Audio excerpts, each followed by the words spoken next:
मोदी का विदेशी दौरा बेहद खास है क्योंकि इस बार वो देश को तो बताकर ही निकले, साथ में विपक्ष को करारा तमाचा लगाकर निकले हैं।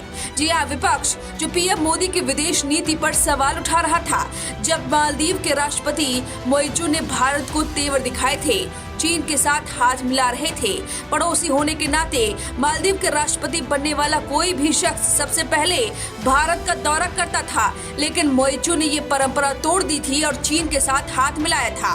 फिर क्या, पीएम मोदी पहुंच गए थे लक्षद्वीप और ऐसा फोटोशूट कराकर ये संदेश दिया कि लक्षद्वीप आओ, मालदीव मत जाओ। और फिर क्या, मालदीव की जो आर्थिक स्थिति थी वो डगमगा गई, क्योंकि भारत के ही लोग वहाँ पर्यटक बनते हैं और वहाँ आर्थिक फायदा पहुंचाते हैं। लेकिन उस वक्त विपक्ष ने इस मुद्दे को खूब भुनाया था, कहा था कि कैसी विदेश नीति है, कैसे पीएम है, पड़ोसी देश गुस्सा हो जा रहे हैं। लेकिन आखिर मोइजू का हृदय परिवर्तन कैसे हो गया, उसके पीछे की असली वजह बताएंगे। लेकिन उनके साले साहब ने हद पार कर दी है, उनके दिल में अभी भी जहर भरा हुआ है जो उन्होंने निकाला, लेकिन फिर मोदी की ताकत को देखते हुए अपने आप ही अपनी बात को डिलीट कर डाला।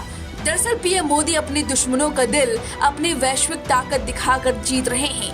आग दिखाने वाले मालदीव के राष्ट्रपति मोहम्मद मोइजू भी समझ गए कि भारत उभरती ताकत है, दुनिया में उसका बोलबाला है। G7 शिखर सम्मेलन हो या पीएम मोदी का 5 देशों का दौरा, अब तक 24 देशों ने पीएम मोदी को अपने सर्वोच्च सम्मान से सम्मानित किया है। और फिर क्या, मालदीव के राष्ट्रपति मोइजू ने देखा कि पीएम मोदी से दुश्मनी करना घाटे का सौदा होगा। कुछ साल पहले मालदीव ने भारत को आंख दिखाई थी, लेकिन आज दुनिया में पीएम मोदी की बढ़ती साख को देखकर मोहम्मद मोइजू तो बदल गए, लेकिन उनके साले साहब अभी भी टेढ़े हो रहे हैं। हालांकि उनके साले साहब को पीएम मोदी करारा जवाब बिना कुछ कहे दे देंगे जब मोदी को मालदीव में ही स्वतंत्रता दिवस पर सम्मानित किया जाएगा। खैर, अब चलिए बताते हैं कि आखिर कौन है ये साले साहब और कैसे जहर उगल रहे हैं। दरअसल मालदीव के राष्ट्रपति मोहम्मद मोइजू के साले साहब का नाम शेख अब्दुल्ला बिन मोहम्मद इब्राहिम है, जो सल्फी जमीयत के नेता हैं। मोहम्मद इब्राहिम ने पीएम मोदी को आतंकवादी कहा है और उन पर बाबरी मस्जिद तोड़ने का आरोप लगाया है। मालदीव के अखबार अथादू की रिपोर्ट के मुताबिक विवाद बढ़ने के बाद अब्दुल्ला ने सोशल मीडिया पोस्ट डिलीट कर दी। फिलहाल मालदीव सरकार की ओर से इस पर कोई आधिकारिक टिप्पणी नहीं की गई है। शेख अब्दुल्ला ने अपने एक्स पोस्ट पर लिखा था, मोदी इस्लाम के सबसे बड़े दुश्मन हैं, वे आतंकवादी हैं। उन्होंने बाबरी मस्जिद गिराई है, पुरानी मुस्लिम जमीनों को लूटा और अहमदाबाद को कब्रिस्तान में बदल दिया। उन्हें मालदीव बुलाना बड़ी गलती है।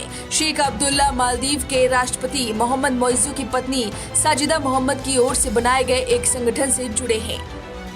सुना आपने, साले साहब ने कैसे हद पार कर दी। हालांकि हद तो मालदीव ने भी पार की थी भारत को आंख दिखाकर, लेकिन जब मालदीव को पता चला कि भारत उसके लिए कितना महत्वपूर्ण है तो उसने दोस्ती का हाथ खुद ही बढ़ाया है। दरअसल मालदीव के पूर्व राष्ट्रपति मोहम्मद नशीद ने खुद बात कबूली है कि अगर भारत नहीं होता तो हमारी इकोनॉमी बर्बाद हो जाती। नशीद ने बताया कि उनके देश की आर्थिक स्थिति इतनी खराब हो गई थी कि अगर भारत ने समय पर मदद न की होती तो मालदीव दिवालिया यानी डिफॉल्ट हो जाता। 2022 से 2023 में पर्यटन ठप होने से मालदीव गहरे आर्थिक संकट से चल रहा था। उस पर विदेशी कर्ज बढ़ गया था और डॉलर की भारी कमी थी। भारत ने अनाज, ईंधन सप्लाई और क्रेडिट लाइन देकर मालदीव को डिफॉल्ट होने से बचाया था। नशीद का यह बयान प्रधानमंत्री मोदी के मालदीव दौरे के ठीक पहले आया है। पीएम मोदी 25 और 26 जुलाई को मालदीव के दौरे पर रहेंगे। इस दौरान वे स्वतंत्रता दिवस समारोह में मुख्य अतिथि के तौर पर शामिल होंगे। वहीं पीएम मोदी ने लिखा कि 25 जुलाई को मैं मालदीव में रहूंगा। राष्ट्रपति डॉक्टर मोहम्मद मोइजू के निमंत्रण पर मुझे यह सम्मान प्राप्त हुआ है कि मैं मालदीव की 60वीं स्वतंत्रता दिवस समारोह में भाग लूंगा। इस वर्ष भारत मालदीव कूटनीति संबंधों के भी 60 वर्ष पूरे हो रहे हैं। राष्ट्रपति मोइजू के साथ होने वाली वार्ता निश्चित रूप से विभिन्न क्षेत्रों में द्विपक्षीय संबंधों को नई गति प्रदान करेगी।